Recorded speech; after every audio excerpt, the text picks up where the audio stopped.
திருவையாறிலே 179வது தியாகராஜ சுவாமியினுடைய ஆராதனை விழா மிக சீரும் சிறப்புமாக தொடங்கி இருக்கிறது.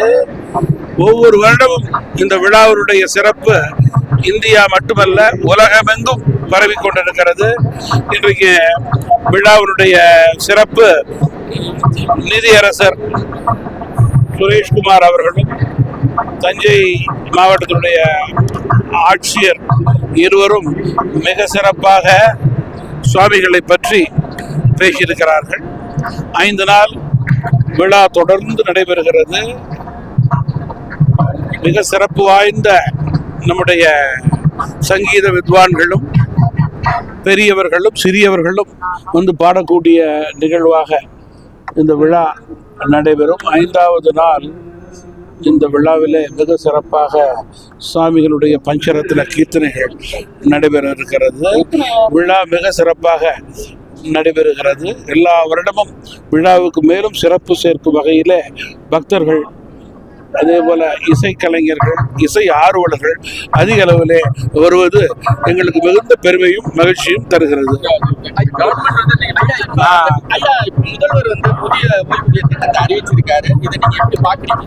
தொடர்ந்து தமிழகத்தினுடைய அனைத்து எதிர்கட்சிகளும் அதிமுக, பாஜக, தமாக போன்ற ஒத்த கருத்துடைய கட்சிகள் இதனைத்தான் இவ்வளவு வருடம் வலியுறுத்தி வந்தோம்.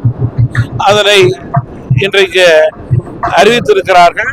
ஆனால் சட்டசபை கூடும்போது அரசாணை முறையாக சரியாக இருக்க வேண்டும் என்பது தற்போது வேண்டுகோளாக இருக்கிறது.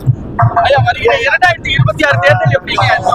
2026 தேர்தல் எப்படிங்க?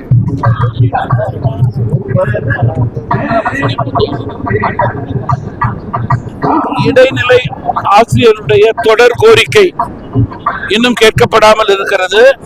சம வேலைக்கு சம ஊதியம் விரைந்து கல்வித்துறை நடவடிக்கை எடுக்க வேண்டும் என்று தமிழ் மாநில காங்கிரஸ் கட்சியின் சார்பிலே கேட்டுக்கொள்ள விரும்புகிறேன். 2026 தேர்தல் எந்த மாதிரியாக இருக்கும்? 2026 தேர்தல் எந்த மாதிரி மத்தியில் என்டிஏ, மாநிலத்திலே அதிமுக கூட்டணியினுடைய வெற்றி வாய்ப்பு பிரகாசமாக இருக்கிறது. இன்னும் சில வாரங்களிலே இந்த கூட்டணி வலுப்பெறும் என்று நம்புகிறேன். காங்கிரஸ் கட்சியில கருத்து வேறுபாடு ஆட்சியில பங்கு அது அந்த கட்சியில வீணடிக்க விரும்பவில்லை.